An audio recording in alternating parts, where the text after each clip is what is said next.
Okay, so last time we did solving equalities in one variable. Now 2.1, we're going to be doing solving inequalities in one variable, meaning that we're going to, instead of seeing equal sign, bless you, I'm going to see either a less than, greater than, or less than equal, or greater than or equal to. So we're talking about these symbols here. So we're talking about less than, greater, less than or equal to, or greater than or equal to. Those are the symbols that we're going to be talking about today. So these inequalities are one of those four symbols that we're going to be working to. It could be that two things are not equal to, but we tend not to graph those. Okay, so we have an inequality. It says the inequality x is greater than negative 2. Notice I said greater than. I always look at them. If you have trouble with those, it's we look at this symbol. If the one that looks like an L is the less than symbol, that one does not look like an L. It looks like a backwards L, so that's the greater than symbol. So it just means that x is greater than negative 2 is satisfied by every real number that is greater than negative 2. It just means that everything that's greater than negative 2 is an answer here. The graph of this inequality is shown in red on the number line below. Note the use of the open circle to show that negative 2 is not a solution. So when we looked at this up here, we're going to graph this. We're going to do a lot of graphing. So one of the things we look at here is this x is greater than negative 2. So here's the things I know. When I graph this, I know that something is happening at negative 2. Negative 2 is clearly an important number. And I need all the values that are greater than negative 2. So all I need to think to myself are the numbers that are greater to the right or to the left. So all the numbers that are greater are to the right. So everything that is greater is to the right. Now notice that that circle there is not filled in. The reason that it is not filled in is because the less than symbol and the greater than symbol will never be filled in when we're graphing them. Whereas the less than and equal to or greater than or equal to will have their dots filled in. Those are the difference between right and wrong answers there. So something as silly as that can actually make you lose points on those things. So make sure that you know that there's a difference. When I see that greater than symbol, I know that my dot should not be filled in. So sometimes these are going to be more complicated. It won't just be straightforward. We're going to actually have things that look like equations, except for they're not equations, they're inequalities. We've got to actually do some work to get there. The great news is it's no different than what you've already done before. It's just like an equality. We're going to do all the same things. And we're going to treat that less than sign. We're going to treat that greater than sign just like an equal sign. We're going to work on both sides of it. We're going to multiply. We're going to divide. We're going to add, subtract to get all of those things to try to get the variable all by itself. So our goal is get the variable all by itself. And we're going to use the same strategies that we did last time. So you're going to see that the steps that we're using are actually the exact same steps from the equalities. There's some little changes though. There's some little things at the end, and they're minor things that you will recognize. I'm sure you've done them before. All right.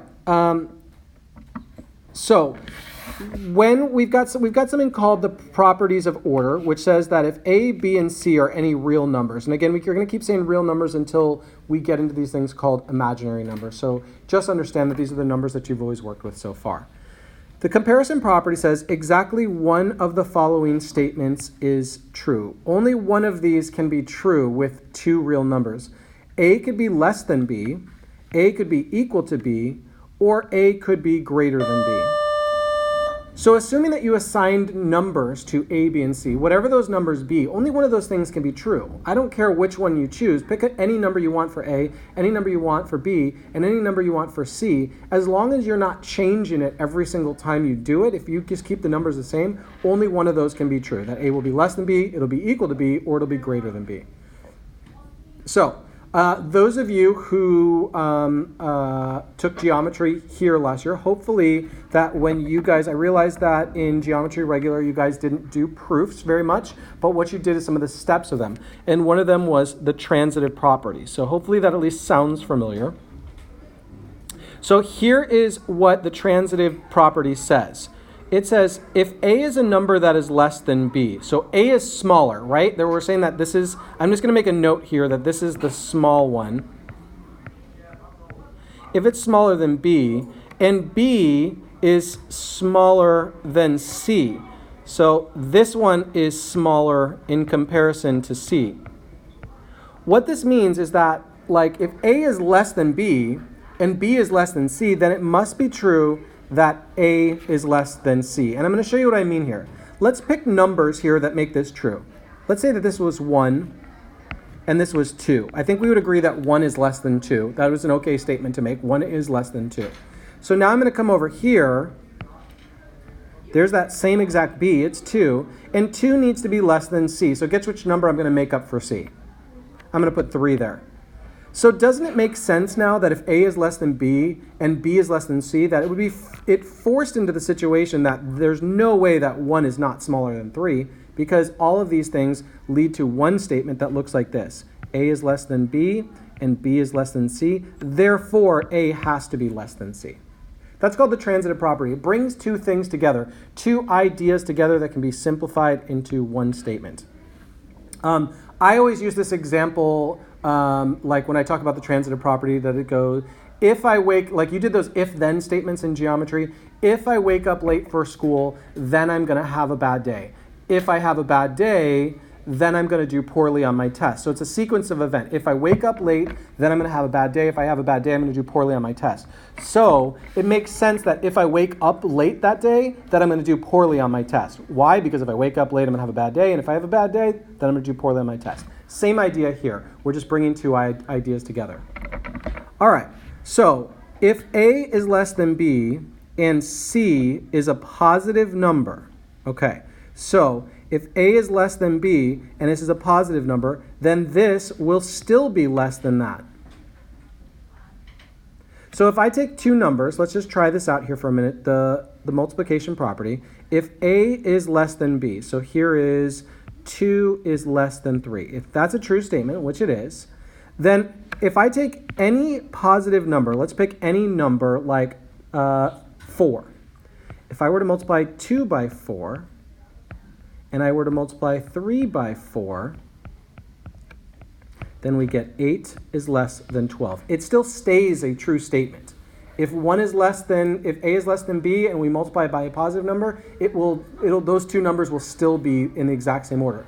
However, if A is less than B, if we start out the same way, but C is negative, then both of these will swap. And I'll show you that in just a second here. If we get 2 is less than 3, and let's multiply by a number -4 and -4. Now we've got -8 is less than -12. Is -8 less than -12? No, that's not true. This sign needs to flip around at that point. But you did this already. Even if this is like, what's going on there? I'll show you why you did this already. A long time ago, you guys did something like this. -3x is less than 12, okay? So you guys did this in Algebra 1. And how would I go about solving this? Let's just talk normal things. What would I do? What would be my next step to solve this? Divide by what? -3. Now, there was a rule, whether you remember it or not, that when you have an inequality and you divide or multiply by a negative number, what happens to that symbol? It flips, and that's exactly what's happening here. So that's exactly what happened here, is that we multiplied by a negative number, so the sign had to flip. And that's all that's saying with the multiplication property there. Since subtraction is defined in terms of addition, the addition property of order applies to subtraction. Similarly, the multiplication property applies to division. Furthermore, blah, blah, blah. The statement B is greater than A has the same meaning as A is less than B. So what they're saying here is that all of that gibberish there, when you say B is greater than A, that's no different than A is less than B. And what I mean here is, let's go back to when you first learn these. We learn this, most people learn it as the alligator eats the bigger number, right? Like you learn something like that. That's usually what elementary school teachers teach. If you notice in both situations, these are definitely the same because that alligator is still eating the bigger number, if you will. The top one says B is greater than A. The second one says the exact same thing, but in a different way. It says A is less than B. Like if I say my money is less than your money, that's the exact same thing as saying your money is greater than my money. Exact same statement. That's all we're doing is looking at it two separate ways there. So when you multiply or divide both sides of an inequality by a negative number, this is the biggest area that people make mistakes here. When you multiply or divide both sides of an inequality by a negative number, you must reverse the direction of the inequality. Flip that sign. If it was a less than sign, it becomes a greater than sign. If it was a greater than sign, it becomes a less than sign, and vice versa for all of them there. You solve an inequality by transforming it into an inequality whose solution set is easy to see. Transformations that produce equivalent inequalities are listed in the chart below. So what we're going to do is we're going to answer these in the exact same way that we did before. Number one is we are going to simplify either side of an equality, which means do the math on either side first. If there's any math to be done, things that you can do it. Do the math on either side. Just if there's something to be distributed, distribute it. If there's something to be added, add it. Whatever it is, do it on both sides. That's step one. This is just like we did with the equalities. Add to or subtract from each side of an inequality the same number or the same expression. So you shouldn't start by dividing away something from the x or from the y if there's something being added or subtracting. Get rid of the thing that's touching the x or the y. Get rid of that. Move it to the other side. Then finally, we're going to multiply or divide each side. And then multiply or divide each side of an equality by the same negative number if we need to. Sometimes we might need to, if we end up as negative x is greater than 7, we might need to finish that by either dividing by -1 or multiplying by -1. We're going to see more of that in some examples here. I realize it seems like a lot. This is actually easier than it looks. Yes, ma'am? When you're dividing by negative, if you're taking the number, like, if you have like a negative, I don't know how to do it, but We can give me an example. If we need to fix it, we'll fix it. Don't worry. say like, I don't know. You want to multiply or divide by a negative number? Here, negative 3x is equal to 36. Like that? Sure. Okay. So, but like, I'm sorry, I didn't say, I don't know why I'm doing equal. That should be like, well, yeah. right. So here, there, sorry, my apologies. Okay, so there you flip it. But what if 36 is negative? Okay, so she's saying this is very clear what to do. Negative, divide by -3, divide by -3. In this case, x would be greater than 12. But that's not her question. She says, what if I've got something like this? 3x is less than -36, something like that, yeah? Okay, so what do I need to divide by in this scenario? By 3. Have I either multiplied or divided by a negative number? No, because this is the thing I'm dividing by right there, which is a positive number. Okay. So if you are multiplying or dividing by a negative number, then it's going to change. In this case, we would just get x is less than -12. No need to flip there, because what we did, we didn't divide or multiply by a negative number. We did it by a positive number, so it's okay just like that. And then when you flip, you make the answer positive, right? When you flip, like let's say in this case, oh no, I'm sorry, I left off the negative on that first one. No, it wouldn't change to a positive. No, you just do the math there. All right, so let's try one of these scenarios here. So remember, my first step one is to do the math on either side. And that may be something I can do, it may be something I cannot do. So this first one, is there any math to be done on either side? Can I add 17 to 5x? Why not? Yeah, they're not like terms. We can't add these together. So there's nothing to be done on the left, nothing to be done on the right. Now comes the addition or subtraction part. That 5x is our goal. This is our ultimate goal right there, is to get it by itself. But our next thing is to either add or subtract something away to help get that by itself. So what are we going to do next? Yes, ma'am. Okay, so we're going to subtract 17 and subtract 17. So we get 5x is less than 2 minus 17. What is 2 minus 17? Okay. Notice my sign is not flipping because I have not multiplied, have not divided by a negative number. Sure, that ended up negative, but I didn't multiply by anything negative. I didn't divide by anything negative. I'm still in the clear. What do I do next? Okay, divide by 5. Divide by 5, and we get x is less than negative 3. That's the solving part. That's solving inequality. Now it says graph its solution set. So here's what we're going to want to do, is we're going to draw a little number line here. We're going to go, and I'm going to put 0 on there, and I'll go 1, 2, 3, 4. Just put just enough numbers on each side, negative 2, negative 3, and one more over here, negative 4. Now something happens at negative 3. So I'm going to put a dot at negative 3. But what kind of dot am I going to do? A solid one or one with a hole in it? Okay, so we've got that one with a hole in it. If I had put a solid dot there, my answer is already going to be incorrect. Because if I put a solid dot, it means you're allowed to include negative 3. We're not allowed to. So that says, in plain English right there, I shouldn't say in plain English, in Math Nerd Speak English, x is less than negative 3. The values that are less than negative 3, are they to the left of that dot or to the right of that dot? They're to the left. Anything that's less than negative 3 is to the left. Less is always to the left. And that's what you're going to be doing in your homework there, is solving and graphing. I'll leave that up for a second, and then we'll move on to the next one. All right, going on to B. Now remember, step 1 is always, is there any math to be done on either side? So look at B. Is there math to be done on either side? Distributing. Yeah, we're distributing on the left-hand side here. So there's nothing that can be done with this 7 minus t. Those are not like terms, but I can do this. 5 times 3 is 15, and 5 times negative t is negative 5t, is less than 7 minus t. Step 1 is done. I did any math on either side that could be done. Step 2 is I am going to try to get everything, get all the t's together on one side and all of the numbers together on the other side. So I don't care where you move the t's to. You can move them to the left, you can move them to the right. In the beginning, let's just start with keeping it the same. By the way, there's nothing wrong if you did this the other way.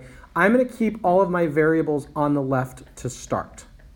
So let's get rid of this 15. I want to keep my variables on the left for just now. You can have them on the right, but right now let's just stick to something. So I've got a 15 there. How do I get rid of that 15? Okay, so we're going to subtract 15.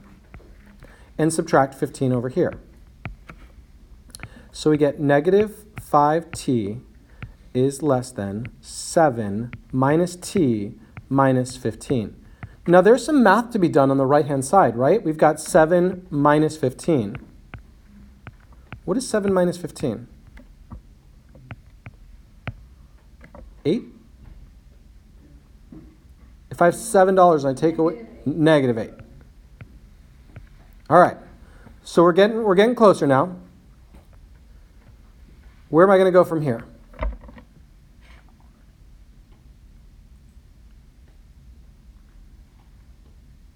Remember, I want all my variables on one side, all my numbers on the other. Yes, ma'am? Let's add this t because let's have some t. Okay, negative 5t plus, that's like a 1t, plus 1t is what? That's a negative 4, bless you. Negative 4t is less than negative 8. We're almost at the finish line now. Where am I going next? Divide by negative 4. So that should set off an alarm in your head right there that I'm dividing by a negative number. I get t. What happens to my less than sign? It becomes a greater than sign. It flips. And it flips because I divided by a negative number. Now, a negative divided by a negative is a? Positive. And 8 divided by 4 is? That becomes positive 2. So t is greater than positive 2. So that's exactly what I'm going to graph here. I'm going to draw a line. Here's 0, 1, 2, 3. I like to do one number more on each side than whatever it is. Negative 1, negative 2, negative 3. So something happens at 2. What kind of circle will it be? Hollow or filled in? It'll be open, okay? And I need numbers where t is greater than 2. Is that to the right or to the left?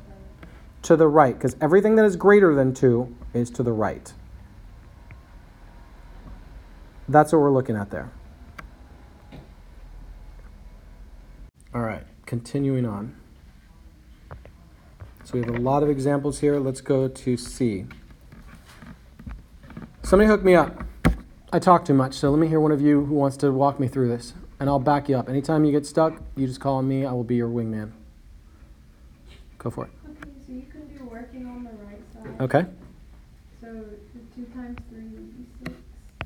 The 2 times 2x would be 4x. And then you can't do anything else, so you can bring the 4x over. Which 4x do you want to move? You want to move the one on the left to the right? Okay, let's move this one over to the other side. 4x minus 4x is 0. 0 is greater than 6. So it's a false statement. That's exactly what you should be thinking when you get to this. That is not true that 0 is... Did something else? Right, so when we get something that is not true, this is just a note here. This is not something that's an answer here. So this is not true. Therefore, exactly as you said, no solution. When we get to a statement that is not true, what we've got is no solution. There is no number, no real number in the world that we can plug in there that will make this true. You could try every single number you could think of. It will never work out to be a true statement.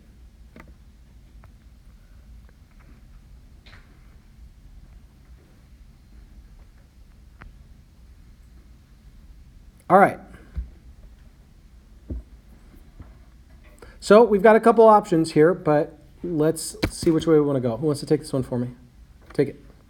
If you distribute the half, Okay. and we write 2t is less than, and then you do half of 6 is 3, positive 3. Okay, because it's a negative times a negative, so it's a positive 3. And then the negative times a negative 4t is plus 2t. Is a positive 2t. And then if you bring from the right, bring it over, minus 2t.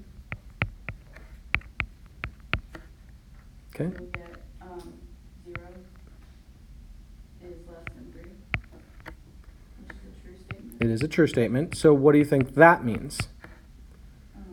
It's kind of the opposite of what we just had. What's the other one that we get that's a weird answer? It's not the no solution, it's the other one. What's it?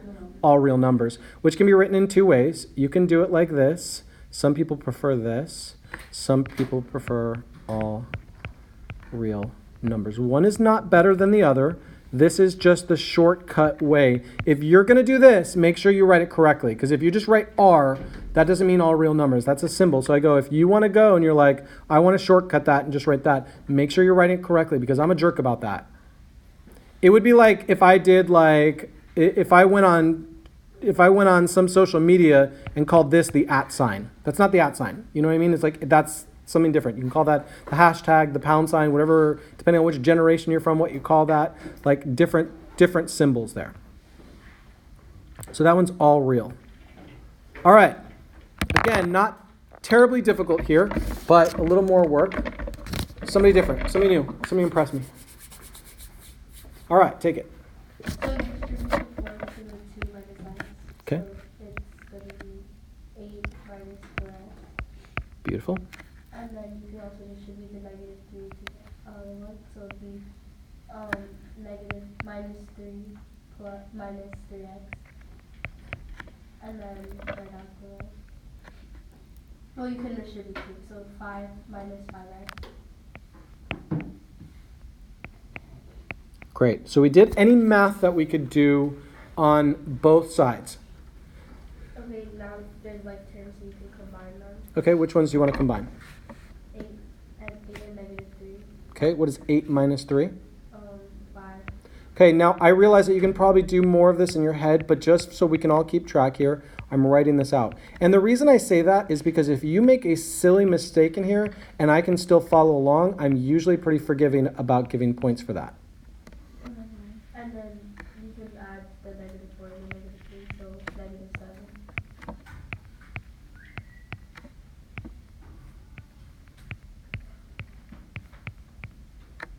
And then you can add 5x to the other side. and and then subtract -5 from. So we get negative 2x is less than 0. And then divide by -2. Good. Divide by -2. Divide by -2. I'm going to do something wrong here. Catch me. Just flip the sign. Yeah, so we divided by a negative number there, so I got to make sure that I flip the sign. 0 divided by -2 is 0, but we divided by a negative number, so it's got to flip. All right, so, I didn't no solution, all real numbers, so let's just see. Let's graph this one. Okay, so here's 0, 1, 2. I'll do a couple numbers over there. What was that frustrated sigh? That was like you gave up on me there. All right, so how do I graph this then? Open circle onto 0. Okay. And going to the right. Going to the right, because these are the numbers that are greater than 0. In my opinion, the homework doesn't get harder than that. That's about it. If you're feeling comfortable with this, then you should feel like our next quiz you should be doing well on it. There's a lot of review here, so it's just, what do I do? Yes, sir? That part I will update you today. I'll update you on Canvas. I just need to go because everything got pushed back, so I need to make some changes, but I'll update you today. Yes, ma'am? Are you supposed to graph the all real numbers in the solution?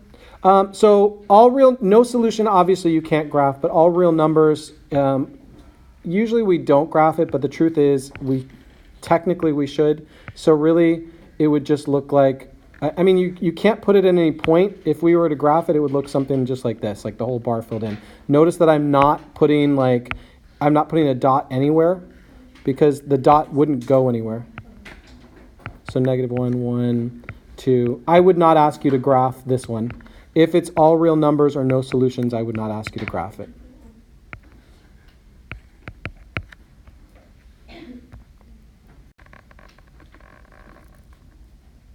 Okay, let's stop there and let's break this up into 2 days so we don't have an annoyingly long day.